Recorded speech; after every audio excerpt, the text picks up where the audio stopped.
Welcome to the channel bio classes channel में आप लोगों का फिर से बहुत बहुत स्वागत है।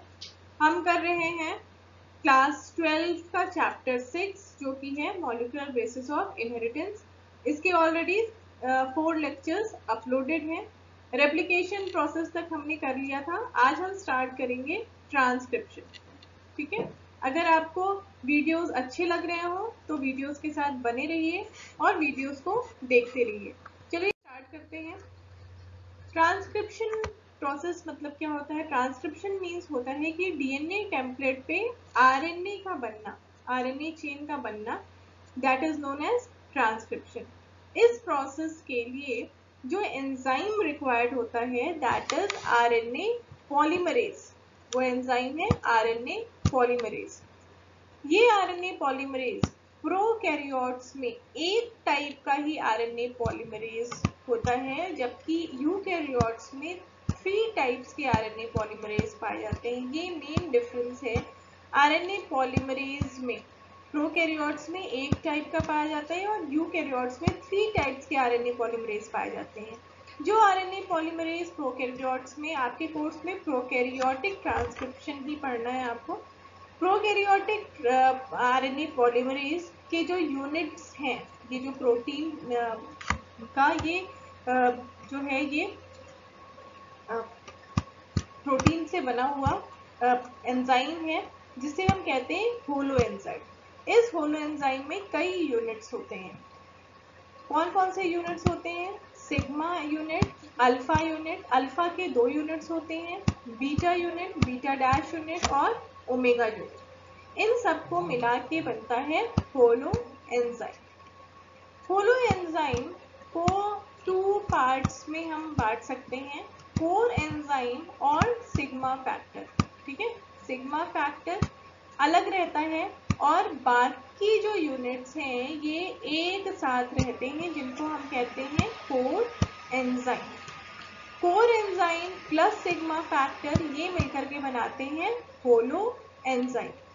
सिग्मा फैक्टर बहुत इंपॉर्टेंट है। सिग्मा फैक्टर से ही ट्रांसक्रिप्शन प्रोसेस का इनिशिएशन होता है, क्योंकि सिग्मा फैक्टर ही जाकर के प्रमोटर पे बाइंड करता है। ठीक है, प्रमोटर को पहले ये रिकॉग्नाइज करता है, उसके बाद जाकर के कोर एंजाइम्स बाइंड करते हैं। पहले सिग्मा फैक्टर प्रमोटर रीजन को रिकॉग्नाइज करता है, उसके बाद ही कोर एंजाइम्स जाकर के बाइंड करते हैं। आरएनए पॉलीमरेज यूकैरियोट्स में 3 टाइप्स के हैं, polymerase 1, polymerase 2, polymerase 3।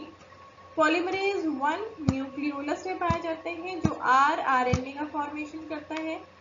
Polymerase 2 nucleoplasm में पाया जाता है जो mRNA का फॉर्मेशन करता है।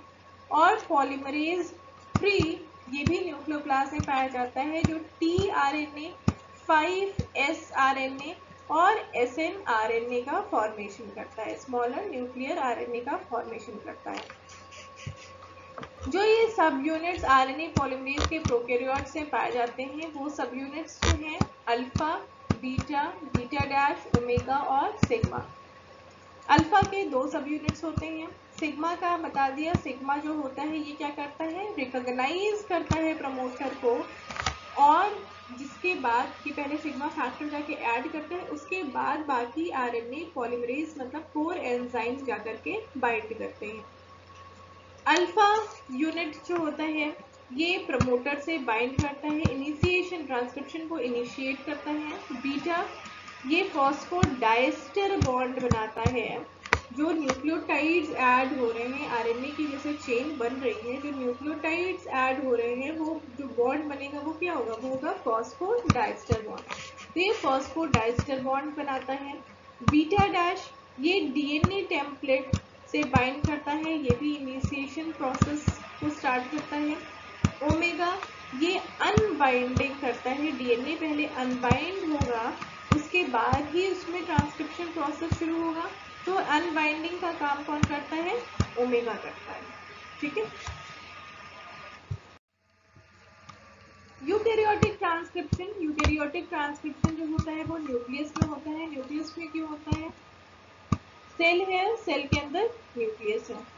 प्रोकैरियोट्स में अलग से कोई न्यूक्लियस नहीं पाया जाता है। यूकेरियोट्स में अलग से न्यूक्लियस पाया जाता है।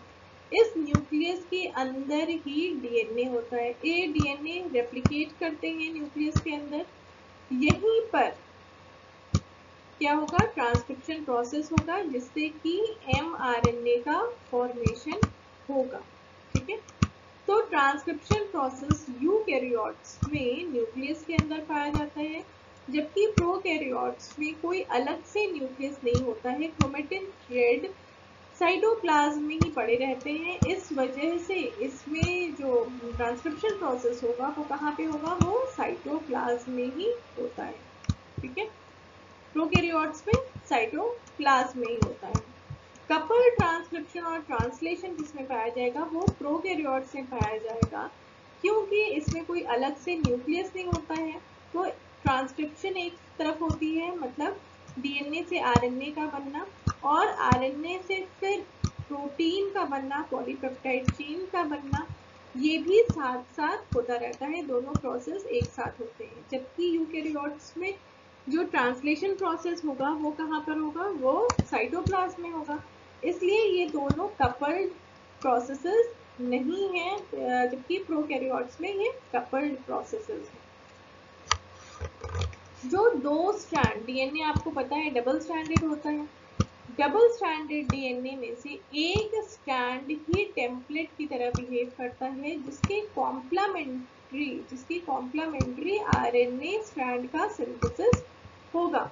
इस स्ट्रैंड को हम कहते हैं टेम्पलेट स्ट्रैंड, जबकि दूसरे स्ट्रैंड को कहते हैं folding strand.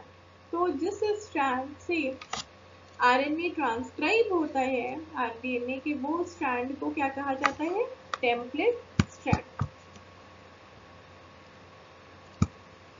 Separating transcription from translation, eukaryotes में ट्रांसक्रिप्शन पहले होगा फिर ट्रांसलेशन बाद में होगा, दोनों कपल्ड प्रोसेस नहीं होते हैं। जो प्रमोटर रीजन है, प्रमोटर जैसे कि एक डीएनए का सेगमेंट है, डीएनए के सेगमेंट में ओपेरॉन पोर्शन होता है, मतलब इसमें एक आगे लीडर पोर्शन होगा, टेल पोर्शन होगा, जिसके बीच जो जीन प्रेजेंट होगा वो ट्रांसक्राइब करके ये आरएनए बनाएगा, mRNA बनाएगा।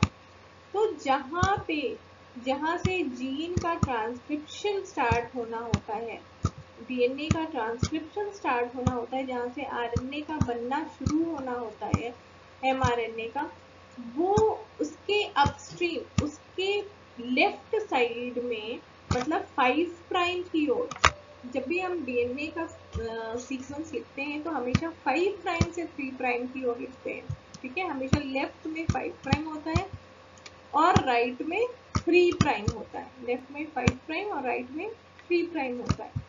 तो इसके 5 प्राइम की ओर जो सीक्वेंस होते हैं उनमें पाया जाता है प्रमोटर सीक्वेंस। प्रमोटर सीक्वेंस से ही आरएनए पॉलीमरेज बाइंड करता है, जिसके वजह से ये डबल स्ट्रैंडेड डीएनए अनबाइंड होगा, सिंगल स्ट्रैंड में चेंज होगा और फिर टेम्पलेट डीएनए स्ट्रैंड से आरएनए का फॉर्मेशन होगा।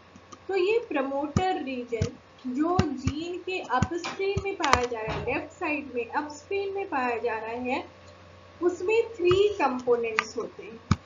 ठीक है, प्रमोटर रीजन में कंजर्व्ड सीक्वेंसेस पाए जाते हैं। कंजर्व्ड सीक्वेंस मतलब वो सीक्वेंसेस जो हर ऑर्गेनिज्म में, जैसे एक टाइप का बैक्टीरिया है तो जितने भी वैसे ऑर्गेनिजम्स होंगे उनमें सब में वो सीक्वेंस पाया जाएगा, वो न्यूक्लियोटाइड का सीक्वेंस पाया जाएगा, जिससे कि वहां पर आरएनए पॉलीमरेज उस सीक्वेंस को रिकॉग्नाइज कर ले और ट्रांसक्रिप्शन को स्टार्ट करे। ठीक है, तो ये कंजर्व्ड सीक्वेंसेस पाए जाते हैं। प्रोकैरियोट्स में इसकी लेंथ अराउंड 40 बेस पेयर होती है, यूकैरियोट्स में इससे ज्यादा होती है। प्रोकैरियोट्स में जो कंपोनेंट्स हैं, जहां पे जीन का ट्रांसक्रिप्शन स्टार्ट होता है उसे हम कहते हैं स्टार्ट पॉइंट। इसके लेफ्ट अपस्ट्रीम की तरफ जाते हैं, अपस्ट्रीम की तरफ एक टेटाट बॉक्स होता है, ये कंजर्व्ड सीक्वेंस है जो प्रोकैरियोट्स में पाया जाता है। ये -10 क्यों लिखा है? -10 इसलिए लिखा है कि जहां से जीन का ट्रांसक्रिप्शन स्टार्ट होता है उसको हम मानते हैं 0, ठीक है। उसके इधर जाएंगे राइट साइड तो ये प्लस में, डाउनस्ट्रीम को प्लस में लिखते हैं और अपस्ट्रीम को माइनस में लिखते हैं। तो -10 मतलब हुआ कि 10 base pair 10 nucleotides towards left, towards 5 prime and, towards upstream. तो टुवर्ड्स अपस्ट्रीम -10 लिखा। ये -10 सीक्वेंस जो है ये सारे प्रोकैरियोट्स में सेम होता है, जिसे कहते हैं टेटाट बॉक्स या प्रिबनाव बॉक्स। ये हेक्सामर है क्योंकि कितने न्यूक्लियोटाइड है इसमें? 6 न्यूक्लियोटाइड है, इसलिए से हेक्सामर कह रहे हैं। ये कंजर्व्ड सीक्वेंस है जो कि सारे प्रोकैरियोट्स में -10 पे पाया जाएगा। तो अगर ये पूछा जाए कि प्रिबनाव बॉक्स किसका कैरेक्टरिस्टिक है, तो प्रिबनाव बॉक्स जो है ये प्रोकैरियोट्स के ओपेरॉन का कैरेक्टरिस्टिक है।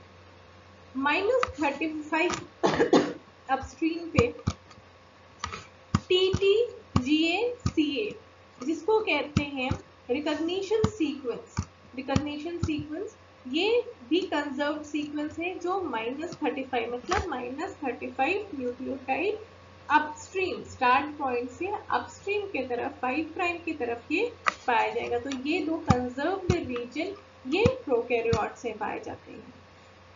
और एक और इम्पोर्टेंट चीज है कि स्टार्ट सीक्वेंस जो होता है जहां से ट्रांसक्रिप्शन स्टार्ट होता है वो पहला बेस पेयर, वो पहला न्यूक्लियोटाइड वो प्यूरीन होता है, जनरली प्यूरीन होता है। और प्यूरीन में भी ज्यादा कॉमन जो है वो ग्वानोसिन है, एडेनिन की बजाय ग्वानोसिन ज्यादा कॉमन है, ठीक है। यूकैरियोट्स में जो कंजर्व्ड सीक्वेंस है प्रोकैरियोट्स में कहाँ पाए गए? -10 पे और -35 पे। यहीं पर आकर के आरएनए पॉलीमरेज बाइंड करेगा। यूकैरियोट्स में ये -25 और -75 जो है ये कंजर्व्ड सीक्वेंस है क्योंकि यूकैरियोट्स का प्रमोटर जो होता है वो प्रोकैरियोट से बड़ा होता है। -25 पे TATAA ये कंजर्व सीक्वेंस होता है जिसे हम कहते हैं टाटा बॉक्स। तो टाटा बॉक्स ये प्रोकैरियोट्स में नहीं पाया जाता है। टेटाट बॉक्स या प्रिबनाव बॉक्स प्रोकैरियोट्स से पाया जाता है। टाटा बॉक्स जिसको हॉगनेस बॉक्स भी कहते हैं, ठीक है।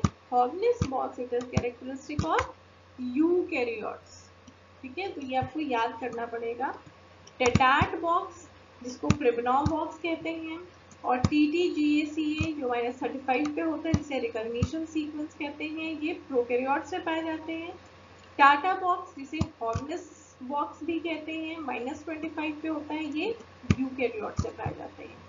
-75 पे cat box CAAT cat box पाया जाता है, ये भी कंजर्व सीक्वेंस है। तो cat box and TATA box these are the conserved sequence in eukaryotic operon. Sigma factor, sigma prokaryote transcription हमें पढ़ना है। तो सिग्मा फैक्टर बताया आपको कि सबसे पहले होलो एंजाइम का आरएनए पॉलीमरेज होलो एंजाइम का कौन सा यूनिट बाइंड करता है? That is sigma factor. Sigma factor bind कहाँ करता है? -10 से लेकर के -35, -10 से लेकर के -35 प्रमोटर रीजन में ये बाइंड करता है। जब ये एक बार बाइंड कर जाता है मतलब ये रिकॉग्नाइज कर लेता है कि प्रमोटर कहाँ पर है, उसके बाद बाकी कोर एंजाइम्स जिसमें कि अल्फा की 2 यूनिट हैं, बीटा, बीटा डैश और ओमेगा, ये आकर के प्रमोटर रीजन पे बाइंड करते हैं, ठीक है। अगर हम एक ट्रांसक्रिप्शनल यूनिट को देखें तो उसमें कौन कौन सी पोर्शंस होते हैं। ट्रांसक्रिप्शनल यूनिट एक आरएनए कोडिंग रीजन होगा। आरएनए कोडिंग रीजन मतलब वो डीएनए का रीजन जिससे आरएनए एमआरएनए को बनाना है, ठीक है। उसके अपस्ट्रीम में 5 प्राइम की तरफ प्रमोटर रीजन होगा जहां पर आके आरएनए पॉलीमरेज बाइंड करेगा। टेम्पलेट स्ट्रैंड होगा, नॉन टेम्पलेट स्ट्रैंड होगा। ट्रांसक्रिप्शन स्टार्ट साइट होगा जहां से ट्रांसक्रिप्शन शुरू होगी, और ट्रांसक्रिप्शन टर्मिनेशन साइट होगा जहां पे जाकर के ट्रांसक्रिप्शन खत्म होगी, ठीक है। तो ये पोर्शंस होते हैं एक ट्रांसक्रिप्शनल यूनिट। पहला स्टेप होता है इनिशिएशन। इनिशिएशन में क्या होगा, पहले सिग्मा फैक्टर जाकर के प्रमोटर रीजन पे बाइंड करता है, -10 से -35 सीक्वेंस अपस्ट्रीम पे जाके बाइंड करता है, रिकॉग्नाइज करता है उसको। फिर उसके बाद जाकर के बाकी आरएनए पॉलीमरेज के कोर यूनिट्स बाइंड करते हैं। इनके बाइंड करने पर ओमेगा यूनिट की वजह से अनबाइंडिंग होती है। अनबाइंडिंग के बाद इस यहाँ तक के प्रोसेस को क्या कहते हैं, इनिशिएशन। इलॉन्गेशन क्या होगा, अब न्यू न्यूक्लियोटाइड्स, जो न्यूक्लियोटाइड्स हैं डीएनटीपीज हैं, different ATP, UTP, CTP, GTP, ये जाकर के फॉर्म जहाँ पे अनबाइंडिंग हुई है उस टेम्पलेट डीएनए, दूसरे कोडिंग डीएनए की कॉम्प्लीमेंट्री नहीं, टेम्पलेट डीएनए के कॉम्प्लीमेंट्री जाकर के बाइंड करेंगे। अगर कहा जाए कि अगर ये दोनों स्ट्रैंड का अगर ट्रांसक्रिप्शन होने लगे तो क्या होगा, दोनों स्ट्रैंड का अगर ट्रांसक्रिप्शन होने लगे तो होगा क्या, जो आरएनए बनेगा वो भी कॉम्प्लीमेंट्री बनेगा, बाइंड कर लेंगे, उसके बाद आगे ट्रांसलेशन प्रोसेस नहीं हो पाएगी, ठीक है। और जो प्रोटीन्स इनसे बनेंगे, क्योंकि ये स्ट्रैंड का सीक्वेंस अलग है, इस स्ट्रैंड का सीक्वेंस अलग है, तो जो प्रोटीन भी इनसे बनेगी वो भी क्या होगी, ट्रांसलेशन भी प्रॉपर नहीं हो पाएगा, और अगर होता भी है प्रोटीन से बनती है तो दोनों डिफरेंट प्रोटीन बनेगी, ठीक है। इसलिए एक स्ट्रैंड ही इसमें टेम्पलेट की तरह बिहेव करता है जिससे कि प्रोटीन का सिंथेसिस होता है। टर्मिनेशन, थर्ड स्टेप टर्मिनेशन, वहां जब से टर्मिनेटेड सीक्वेंसेस मिल जाते हैं कि जहां पर आकर के अब आरएनए इसके आगे नहीं बनाना है, उस सीक्वेंस को कहते हैं टर्मिनेटर सीक्वेंसेस। टर्मिनेटर सीक्वेंस मिल जाने के बाद आरएनए यहाँ से रिलीज हो जाता है, डीएनए स्ट्रैंड से डीएनए आरएनए हाइब्रिड जो है ये रिलीज हो जाता है। Now this RNA is free and that can enter to form the protein to start the translation process. Transcriptional termination, ठीक है, इनिशिएशन और इलॉन्गेशन बता दिया आपको डायग्राम में ही। टर्मिनेशन जो है वो एंड ऑफ ट्रांसक्रिप्शन को क्या कहते हैं, टर्मिनेशन। टर्मिनेशन दो तरह से हो पाते हैं प्रोकैरियोट्स में या बैक्टीरिया में। आरएचओ इंडिपेंडेंट, आरएचओ एक प्रोटीन है, ठीक है, अगर इसके बगैर टर्मिनेशन हो रहा है तो इसे कहते हैं आरएचओ इंडिपेंडेंट, जो कि ज्यादा कॉमन है। और अगर इस प्रोटीन के साथ हो रहा है, इस प्रोटीन की जरूरत पड़ रही है टर्मिनेशन प्रोसेस में, तो इसे कहते हैं RHO dependent termination. RHO independent termination, RHO independent termination में जो टर्मिनेटर सीक्वेंस होते हैं ना, जो डीएनए के जो टर्मिनेटर सीक्वेंसेस होते हैं वहां पे कुछ सिग्नल सीक्वेंसेस पाए जाते हैं। Signal sequence means stretch of sequences ऐसे पाए जाते हैं कि वो आपस में कॉम्प्लीमेंट्री रीजन बना ले, ठीक है। तो ये कैसे सीक्वेंस है, जीसी रिच सीक्वेंसेस। ये GC rich sequences terminator sequences में पाए जाते हैं, जिसके वजह से जीसी रिच ये आरएनए बनता है और ये आपस में हेयर पिन स्ट्रक्चर बना लेते हैं। ये आपस में कॉम्प्लीमेंट्री होते हैं, पैलिंड्रोमिक सीक्वेंसेस होते हैं और ये आपस में हेयर पिन स्ट्रक्चर बना लेते हैं। इन जीसी सीक्वेंसेस के बाद जो है कुछ रेसिड्यूज होते हैं, यू के रेसिड्यूज होते हैं यूरिडीन के रेसिड्यूज भी पाए जाते हैं। तो ये एक तरीका है टर्मिनेशन का, जिसमें कि सिग्नल सीक्वेंसेस पाए जाते हैं। पैलिंड्रोमिक सीक्वेंसेस ऐसे पाए जाते हैं जो हेयरपिन स्ट्रक्चर बना लेते हैं, कॉम्प्लीमेंट्री सीक्वेंस बना लेते हैं, और फिर वो डीएनए और आरएनए का जो ये हाइब्रिड रीजन है, इससे ये रिलीज हो जाते हैं। दूसरा मेथड है आरएचओ डिपेंडेंट टर्मिनेशन। सारे टर्मिनेशन के साइड्स पे हेयरपिन का स्ट्रक्चर फॉर्म नहीं होता है, तो इसके लिए एक एडिशनल प्रोटीन की जरूरत होती है इसमें टर्मिनेशन के लिए, जिसे हम कहते हैं आरएचओ टर्मिनेशन रो प्रोटीन्स, जो कि टर्मिनेशन साइट को रिकॉग्नाइज करते हैं और फिर ट्रांसक्रिप्शन को स्टॉप करते हैं। आरएचओ या रो ये एक ATP dependent RNA stimulated helicase है। ये आरएचओ के जो रो है, ये क्या करता है, ये जो है ये एक हेक्सामर प्रोटीन है, और ये टर्मिनेटर रीजन के आरएनए के 70-80 बेसेस जो होते हैं, ये इसके चारों ओर रैप कर जाते हैं, इसके चारों ओर लिपट जाते हैं, और एटीपी के मदद से, ये एक एनर्जी डिपेंडेंट प्रोसेस है, तो एटीपी के मदद से ये आरएचओ आरएनए को डीएनए हाइब्रिड से रिलीज कर लेता है। ठीक है, तो ये एक मेथड है टर्मिनेशन का। जो ट्रांसक्रिप्शन के बाद जो इमीडिएट प्रोडक्ट बनता है, उसे कहते हैं प्राइमरी ट्रांसक्रिप्ट या प्री एमआरएनए या हेट्रोजेनस न्यूक्लियर आरएनए। जो प्राइमरी ट्रांसक्रिप्ट डीएनए से बनता है, जो पहले ट्रांसक्रिप्शन के बाद जो हमें एमआरएनए मिल रहा है डायरेक्टली, उसे कहते हैं प्री एमआरएनए। इस प्री एमआरएनए में कुछ प्रोसेसिंग होती है, प्रोकैरियोट्स में भी और यूकैरियोट्स में भी। प्रोकैरियोट्स में कैसी प्रोसेसिंग होगी, क्योंकि प्रोकैरियोट्स में इंट्रॉन रीजन्स नहीं पाए जाते। इंट्रॉन रीजन्स क्या होते हैं, इंट्रॉन रीजन्स वो रीजन्स होते हैं जो कि नॉन कोडिंग रीजन्स होते हैं। इनमें जैसे ग्रीन से रिप्रेजेंट इनको किया गया है, ये इंट्रॉन्स है। ठीक है, ये इंट्रॉन्स जो होंगे, ये पॉलीपेप्टाइड चेन में अमीनो एसिड मतलब इसके अगेंस्ट कोई पॉलीपेप्टाइड चेन का फॉर्मेशन नहीं होगा, ट्रांसलेशन इनका नहीं होगा। जबकि ये जो ऑरेंज वाले हैं, जो एक्सॉन रीजन्स हैं, ये कोडिंग सीक्वेंसेस हैं जो कि पॉलीपेप्टाइड चेन बनाते हैं। तो ये इंट्रॉन केवल यूकैरियोट्स में पाए जाते हैं, प्रोकैरियोट्स में नहीं पाए जाते हैं।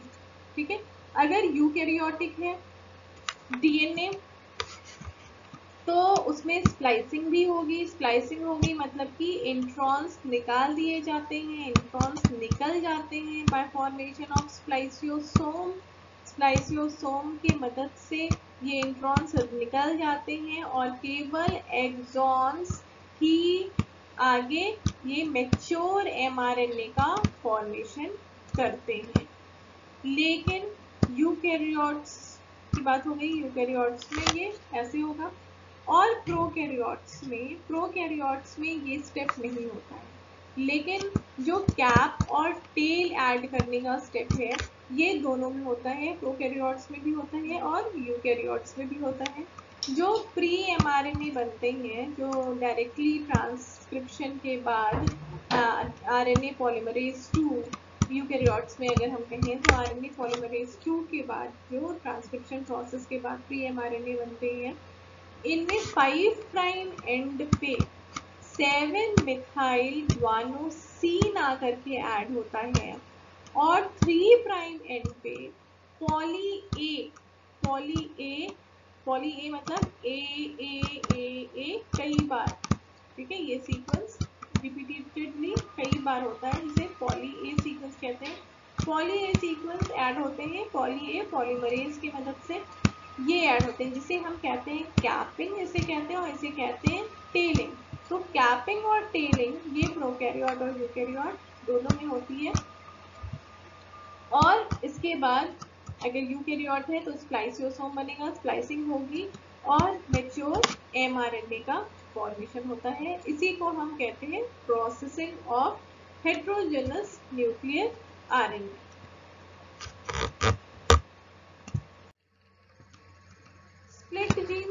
स्प्लिट जीन्स किसमें पाए जाते हैं? यूकैरियोट्स में पाए जाते हैं। यूकैरियोट्स में बहुत से जीन्स ऐसे होते हैं जिनमें कि नॉन कोडिंग सीक्वेंसेस पाए जाते हैं और कुछ ऐसे भी होते हैं जिनमें कि नॉन कोडिंग सीक्वेंसेस जीन्स नहीं बोलेंगे, हम सीक्वेंसेस बोलेंगे। तो इसमें नॉन कोडिंग सीक्वेंसेस नहीं पाए जाते हैं। इन नॉन कोडिंग सीक्वेंसेस को क्या कहा जाता है? इंट्रॉन्स कहा जाता है। ठीक है, तो इस तरह से इंटरवीविंग सीक्वेंसेस होते हैं। एक्सॉन होता है, दो एक्सॉन के बीच में एक लंबा इंट्रॉन रीजन होता है। इंट्रॉन पोर्शन ही यूकैरियोट्स में ज्यादा है। तो इस तरह के कोडिंग सीक्वेंसेस को जिनमें दोनों पोर्शंस होते हैं उन्हें हम कहते हैं स्प्लिट जीन या मोज़ार्ट जीन्स। एक्सॉन में एक्चुअल जेनेटिक इंफॉर्मेशन होता है जो कोड करते हैं अमीनो एसिड को, और इंट्रॉन में कोई जेनेटिक इंफॉर्मेशन नहीं होता है और ये रिमूव हो जाते हैं एमआरएनए प्रोसेसिंग के दौरान, ये रिमूव हो जाते हैं। यूकैरियोट्स में बहुत से इंट्रॉन्स होते हैं, लेकिन एक एग्जाम्पल है ड्रोसोफिला जिसके जीनोम में इंट्रॉन नहीं पाया जाता है। ठीक है, तो हमने आज ट्रांसक्रिप्शन पढ़ लिया। ट्रांसक्रिप्शन के बाद अब हम अगले लेक्चर में पढ़ेंगे जेनेटिक कोड। ठीक है, तो वीडियो के साथ बने रहिए और आपको अच्छा लगे तो चैनल को सब्सक्राइब करना, लाइक करना और शेयर करना मत भूलिए और वीडियोस को वॉच करते रहिए। चलिए फिर मिलते हैं। Thank you, have a nice day.